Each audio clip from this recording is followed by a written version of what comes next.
Friends ఈ video చూడండి. అసలు భారత్ మాతాకి జై అంటానికి మీకు ఏంట్రా ప్రాబ్లం? భారత్ మాతాకి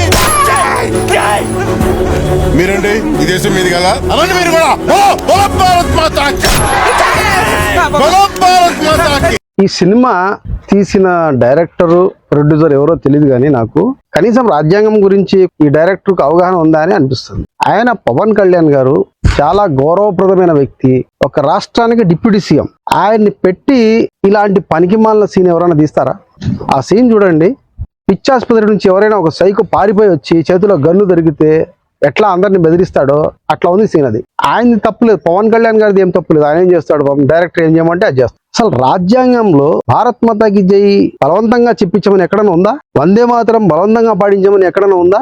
ఏమయ్యా, ఇంత నాలెడ్జ్ లేకుండా, రాజ్యాంగం పైన కనీస అవగాహన లేకుండా ఎట్లా సినిమాలు తీస్తారయ్యా మీరు? ఈవెన్ జాతీయ గీతం పాడడం కూడా అది ఆప్షనల్ అని చెప్పింది, ఎవరిని బలవంత పెట్టడానికి లేదు.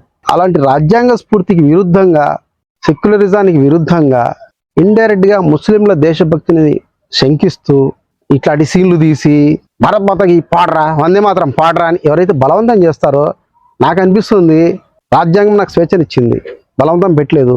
వందే మాతరాన్ని చిన్నప్పటి నుంచి పాడుతున్నా, చక్కగా పాడతాను కూడా. ఫేస్బుక్లో మొన్న నేను వందే మాతరం పాడుతూ వీడియో కూడా పెట్టాను, యూట్యూబ్లో కూడా పెట్టాను. సుజలా సుఫలా మలయజ శీతలా. ఇంకోటి ఏంటంటే, చాలా మంది అడ్వకేట్స్ పబ్లిక్ ఇంట్రెస్ట్ లిటిగేషన్ అని చెప్పేసి వేస్తుంటారు, ప్రజా ప్రయోజన వ్యాజ్యం వేస్తుంటారు. వాళ్లకు నేను ఒక రిక్వెస్ట్ చేస్తున్నాను, అలాంటి రాజ్యాంగ స్ఫూర్తికి విరుద్ధంగా ఈ సీన్ తీసిన డైరెక్టరు ప్రొడ్యూసర్ మీద సెక్షన్ 295A ప్రకారం కేసులు పెట్టాల్సిందిగా నేను కోరుతున్నాను. దయచేసి దీనిపైన ఆలోచించవలసిందిగా నేను సెక్యులర్ వాదులైన లాయర్లు, అడ్వకేట్లకు నేను రిక్వెస్ట్ చేస్తున్నాను.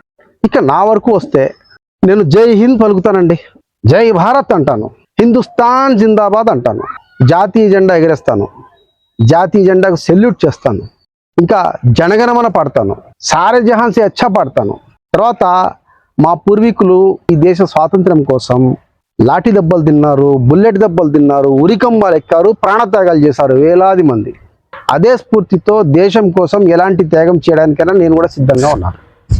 ఎప్పుడు దేశానికి కీడు చేసే పనులు నేను చేయలేదు, ఎప్పుడు అవినీతి అక్రమాలు చేయలేదు, రోడ్ల మీద పోతా పోతా కనీసం ఏ చెత్తా చెదారం కూడా వేయలేదు, రోడ్ల మీద కనీసం ఉమ్మడం కూడా చేయలేదు. ఇలాంటప్పుడు నేను దేశభక్తున్నా కదా? కాకపోతే మాకు కొన్ని ధార్మిక విశ్వాసాలు ఉన్నాయి. ఇలాంటి చిల్లర సినిమాలు తీసే వాళ్లకు ప్రజల మధ్య చిచ్చు పెట్టే సినిమాలు తీయొద్దని చెప్పేసి నేను రిక్వెస్ట్ చేసుకోవచ్చు. జై హింద్.